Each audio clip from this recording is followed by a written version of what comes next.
Welcome to the Slop Temple. We pray this video helps. In this video, I will explain how to use the Garmin Forerunner 265 for running.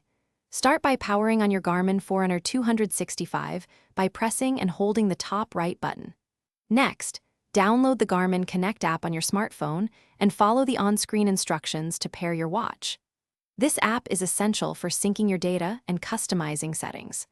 Once paired, take a moment to personalize your data screens. You can choose up to 4 data fields per screen, allowing you to see your preferred metrics at a glance during your runs.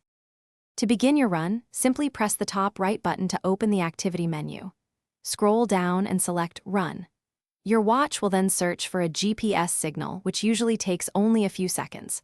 Once acquired, press the top right button again to start your activity. During your run, keep an eye on key metrics such as your current pace, average pace, total distance covered, and your heart rate zones, which are crucial for effective training. The Forerunner 265 offers powerful training features to enhance your performance. Explore the daily suggested workouts, which provide personalized run recommendations based on your recent training and recovery. Pay attention to your training status and load metrics, helping you understand if you're training productively or risking overtraining. For structured speed work, you can easily set up custom interval workouts, specifying warm-up, run, and cool-down segments, along with repetitions and rest periods. After your run, press the top right button to stop and save your activity.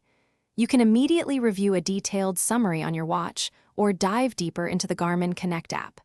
The app provides extensive data, including advanced running dynamics like cadence, ground contact time, and vertical oscillation, offering valuable insights into your running form. Crucially, monitor your recovery time and body battery score to ensure you're adequately rested before your next training session.